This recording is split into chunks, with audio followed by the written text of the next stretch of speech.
Hello, English learners. Welcome back to English Pod. My name is Marco. And I'm Erica.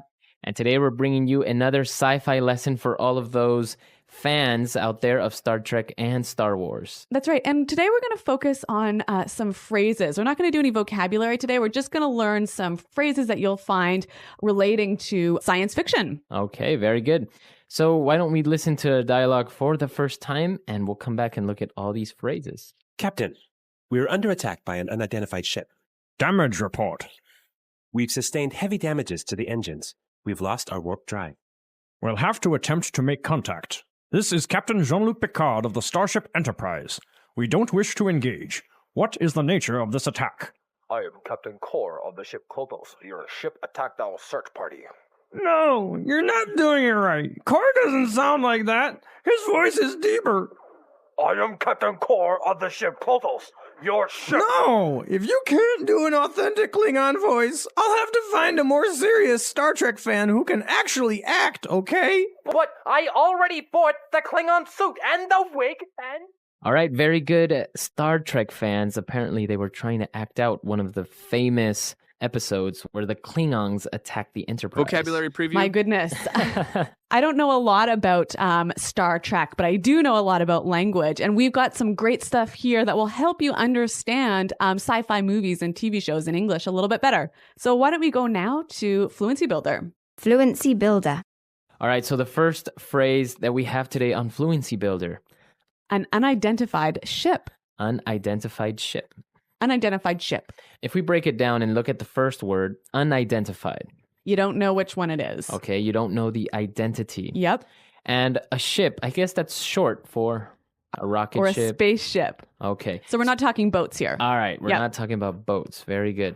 Now moving on to our second phrase, the Enterprise lost its warp drive. Warp drive. Warp drive. Warp drive. So the warp drive of the Enterprise is actually something like an engine that allows it to go faster than the speed of light. So super fast. But why warp? All right. Well, if we take a look at the word warp, that actually means to bend. Yep. So like when you warp wood, it bends. Exactly. Yep. You bend wood or you warp metal. Mm-hmm. And well, that's kind of the theory behind it, is that they're going so fast that they bend or warp time. Okay, so warp drive. I think a very sci-fi specific phrase here. Right. All right. And for our third phrase today, search party. Search party. A search party. A search party. Okay, so what is this? Are we having a party? What's going on? Well, when somebody gets lost, maybe in the woods or something, you send out a search party to find them. So a party would be a group of people. Exactly. So that also happens in restaurants, I think, right? Right. Sometimes you might say, how many people in your party? In your party. Very good.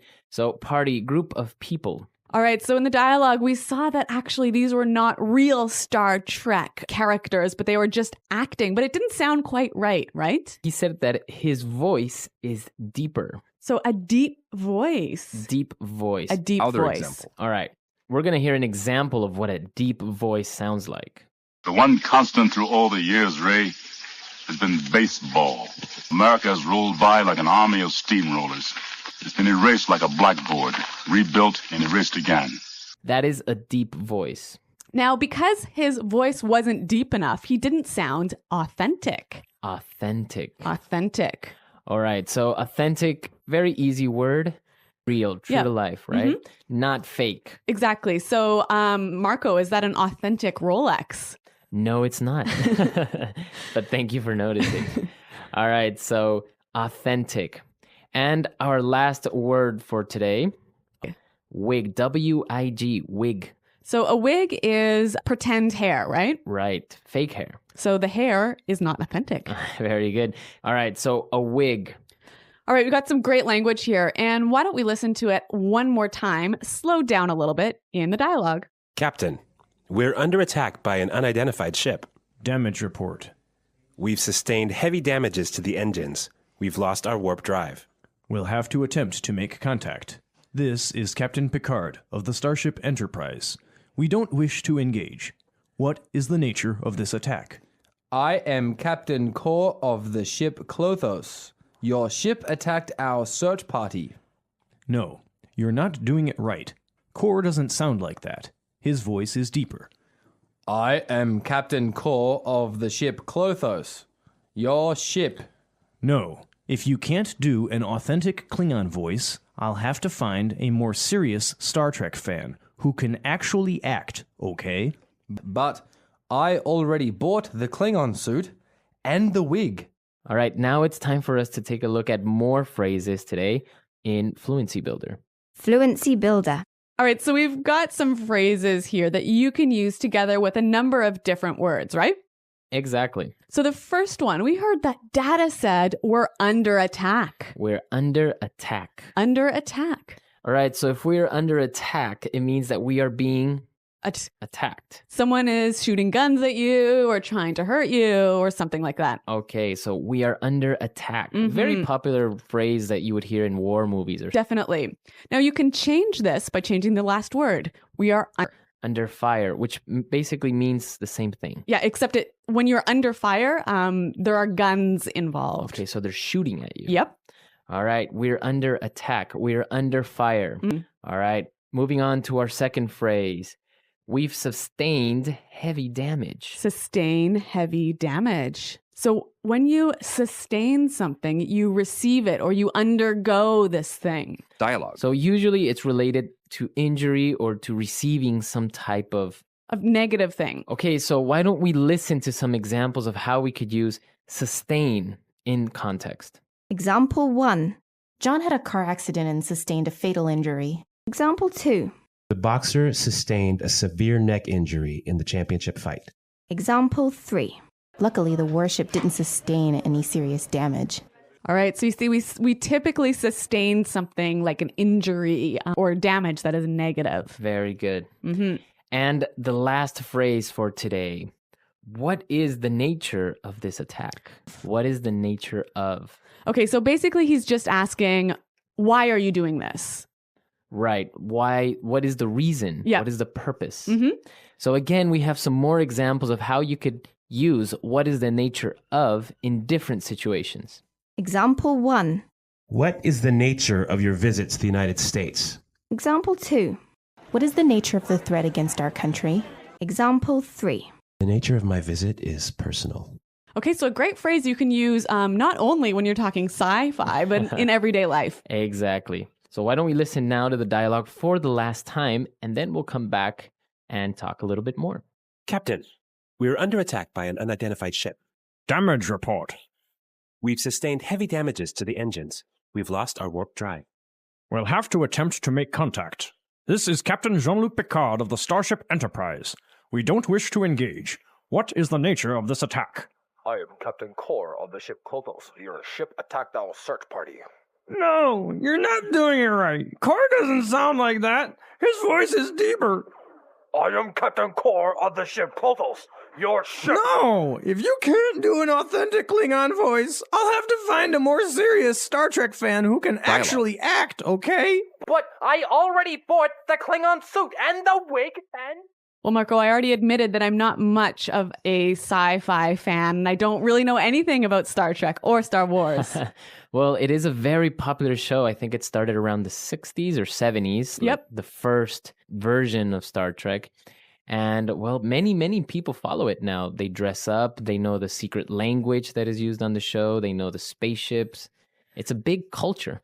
That's true. And speaking of culture, I think we've got a Star Trek movie coming out pretty soon. So some of this language can help you guys understand it a little bit better. Very good. Yeah. So if you have any other questions or comments related to not only to science fiction, but anything in general, please come to the website, englishpod.com, and leave your questions or comments. Well, thanks for downloading, you guys. And until next time, goodbye. Bye.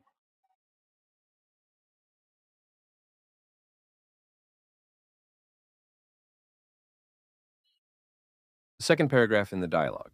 Ever wished you could talk the talk of the future? Well, get ready, because today we are warping into the world of science fiction English. Yeah? We're going to decode some classic sci-fi phrases, learn how they're used, and hey, maybe you could even impress your friends with some interstellar vocabulary. That's right. So what's really exciting is how sci-fi can make learning English so much fun. Absolutely. It's like sneaking in a lesson while you're enjoying a thrilling story or a movie or a TV show. Exactly. And you know what? You might be surprised how often these sci-fi terms pop up in the real world. Oh, yeah. Especially in the news, technology, and even business. Yeah, for sure. So we are using as our guide today an episode of English Pod. Great podcast. Yeah. And they use this hilarious Star Trek scenario to teach these phrases. Love it. And the best part is, even if you aren't a Trekkie, Right. this vocabulary can add a really unique spin to your everyday conversations. 100%. All right, so let's fire up the warp drive and dive in. So one of the first phrases that they break down is unidentified ship. It's such a classic sci-fi trope. Right. It immediately just sets the stage for mystery and adventure. It really does. It plays on our fascination with the unknown. Right. So think about it. A mysterious vessel appears out of nowhere. Ooh. What is it? Where did it come from? Is it friend or foe? Ooh, good point. That sense of uncertainty just like totally makes it so gripping. Absolutely. And then there's warp drive. Yeah. The engine that allows starships to travel faster than light. Right. I mean, it's like the ultimate dream of space exploration. It really captures the imagination. It does. The idea of bending space-time to travel vast distances in the blink of an eye, Yeah. it's mind-boggling. And while it's still firmly in the realm of science fiction, the concept itself is based on some real-world physics principles. So this is where it gets really interesting. Mm-hmm. The English Pod hosts try to act out a Klingon attack scene. Hilarious. And it is hilarious. So funny. So apparently you need like a deep voice Yes. to pull off a convincing Klingon warrior. For sure. Yeah, and it's a funny reminder that language isn't just about words on a page. Of course not. It's about the delivery, Absolutely. the intonation, even embodying a character. 100%. You have to become the Klingon. Yes, and a deep voice can convey authority and menace, even a bit of mystery. Yeah. And speaking of Klingons, remember their distinctive forehead ridges? Oh, yeah. Well, the English Pod hosts Vocabulary had this preview? funny bit about the Klingon costume, specifically the wig. The wig. Yeah. Apparently, one of the hosts went all out with a full Klingon getup, wig included. Oh, I love it. Yeah, and I just thought it was so funny. That's great. I love that they're having so much fun with it. I know. It just shows that learning a language doesn't have to be stuffy or boring. Absolutely. It should be fun and engaging. Yes. So let's kind of shift gears here and bring some of these phrases back down to earth. Okay. So believe it or not, you can use sci-fi terms in everyday situations. That's right. Take "we're under attack," for example. So instead of literally being under attack, Right. you might be facing like a really tight deadline at work. Oh, yeah, for sure. You could say, "We're under attack by deadlines. We need all hands on deck." I love that. Right? Or imagine your favorite sports team is losing really badly. Oh, no. You could say, "They're sustaining heavy damage out there on the field." Exactly. It's a more creative way to express a setback or a challenging situation. Yeah. Instead of asking, why did this happen, you could say, what is the nature of this problem? Ooh, that's a good one. That sounds much more sophisticated and inquisitive, like you're a scientist investigating a strange phenomenon. Precisely. It shows you're going beyond a superficial understanding and digging deeper into the root cause. So even if we're not beaming across the galaxy, Yeah. we can still use the language of science fiction to add some spice to our daily conversations. Absolutely. It's a way to inject humor, creativity, and even a bit of intellectual flair into our communication. Speaking of spice, did you hear about the new Star Trek movie coming out? I did, yes. I'm so excited to see how they use language to create that immersive sci-fi world. Me too. It's fascinating how screenwriters can invent words and phrases that sound believable and Other even become example. part of our cultural lexicon. Right. It's like they're giving us a glimpse into the future of language itself. And who knows, maybe some of the phrases we use today will become the common language of tomorrow. I can't wait to see what linguistic innovations the future holds. But before we warp ahead to our next batch of sci-fi phrases, Yes. why don't we pause for a moment and let our listener ponder this? What other examples of sci-fi language have you encountered in the real world? Ooh, that's a good one. Share your thoughts with us on the English Pod website. We'd love to hear your examples and continue this linguistic exploration together. Yes. You'll find a link in our show notes and get ready for round 2, where we'll delve into even more fascinating sci-fi phrases. Sounds good. All right, so Let's do it. stay tuned. Welcome back to our deep dive into the language of science fiction.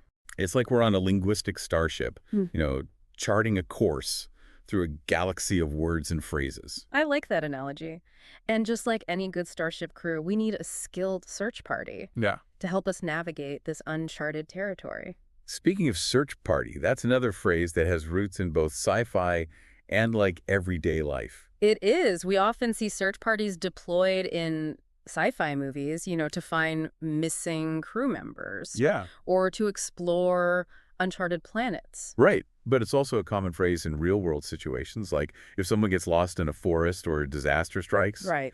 Search parties are often sent out to find survivors or assess the damage. Exactly. It highlights how science fiction often borrows from real-world experiences and applies them to these fantastical settings. And that makes the language more relatable and accessible, even if we're talking about aliens and spaceships. Absolutely. Now, let's shift gears and talk about some sci-fi phrases that can be surprisingly useful in everyday situations. Remember, we're under attack. Oh, yeah, the one we're using for deadlines in sports games. Exactly. I love how a simple phrase can just, add so much drama and humor to a situation. It's a great example of how science fiction can inject a bit of creativity and excitement into our language. And it's not just about sounding cool. Right. It can actually help us communicate more effectively. How so? Well, think about it. If you tell someone, I'm really stressed out about work, Yeah. it might not convey the same level of urgency as saying, we're under attack by deadlines. That's true. The sci-fi version paints a more vivid picture and might even get people to take action more quickly. Exactly. It's like using a linguistic flare gun to signal that you need help or that a situation requires immediate attention. I'm starting to see how powerful these phrases can be. What about sustain heavy damage? How can we use that one in real life? Imagine you're working on a project and something goes wrong, Oh, yeah. causing a major setback. You could say, the project sustained heavy damage, but we're working to repair it. I see. So it's a more dramatic way of saying that, like, things didn't go as planned, but you're still in the game. Dialogue. It also implies resilience and, a determination to overcome the challenge. Exactly. And it avoids assigning blame or dwelling on the negative. It's about acknowledging the setback and focusing on solutions. Okay, last one. What is the nature of? I love how this phrase just adds a touch of sophistication and intrigue to a conversation. It does, and it's surprisingly versatile. Instead of simply asking why, you could say, what is the nature of this delay? Or what is the nature of your complaint? It's like you're a detective investigating a mystery. Precisely. You're not just seeking a surface-level answer. Right. You're digging deeper to understand the underlying causes and motivations. And that can lead to more meaningful conversations and, a deeper understanding of the issue at hand. Absolutely. So as you can see, the language of science fiction isn't just about spaceships and aliens. Right. It's a rich source of vocabulary and imagery that we can use to enhance our everyday communication. It's like having a secret linguistic toolbox filled with tools that can help us express ourselves more creatively, connect with others who share our love of sci-fi, and even navigate the complexities of the real world. I couldn't have said it better myself. Now, before we warp speed ahead to our final thoughts, let's take a moment to reflect on what we've learned. We've seen how science fiction can be a fun and engaging way to learn new vocabulary and idioms. We've explored how these phrases can be used in both fantastical and everyday situations. And we've discovered that the language of science fiction is constantly evolving, just like the genre itself. So whether you're a diehard Trekkie or just curious about the language of the future, there's always something new to discover and explore in the world of science fiction English. And who knows? Maybe the words we use today will inspire the stories and technologies of tomorrow. Vocabulary Now preview. for our final thought. If you had to invent a new sci-fi phrase to describe a real-world experience, what would it be? That's a great question, and I'm sure our listeners have some creative answers. Don't forget to share your linguistic inventions with us on the English Pod website. Yes. We can't wait to see what you come up with. We've had a blast exploring the galaxy of sci-fi English. It's been a fascinating journey.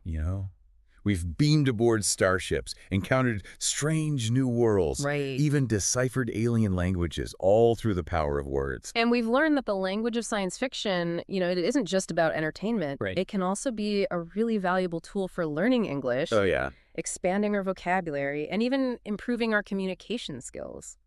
So speaking of inspiration, I think it's time to encourage our listeners to, continue their own language learning journey. For sure. So what advice would you give to someone who wants to improve their English, especially using sci-fi as a tool? Well, first and foremost, embrace your inner nerd. Don't be afraid to dive into the worlds of Star Trek, Star Wars, Doctor Who, or any other sci-fi universe that, really sparks your imagination. I love that. Immerse yourself in the stories, the characters and the language. Exactly, yeah. Pay attention to the dialogue, the terminology, and the way language is used to create, like, atmosphere and suspense. And don't be afraid to look up words that you don't know. Of course. I mean, there are tons of online resources and dictionaries dedicated to sci-fi terminology. Absolutely. You can even create flashcards or start a sci-fi vocabulary journal. Yeah. You know, the more you interact with the language, the more it will stick. That's right. And here's a fun challenge. Okay. Try using some of these sci-fi phrases in your everyday conversation. See what happens, yeah. You might be surprised at how easily they can be adapted to real-world situations. And who knows? You might even inspire someone else to start exploring the world of science fiction English. That's a good point. This deep dive has certainly given me a new appreciation for the power of language, both in fiction and in real life. It's been a pleasure sharing this journey with you. The feeling is mutual. And remember, the exploration doesn't have to end here. If you're feeling inspired to delve deeper into the world of sci-fi English, be sure to check out the English Pod website. Great resource. They have a wealth of resources for language learners of all levels. Yes, they do. You'll find a link to their website in our show notes. And while you're there, leave us a comment. Yeah. And tell us about your favorite sci-fi phrases and how you're using them in your own life. We'd love to hear from you.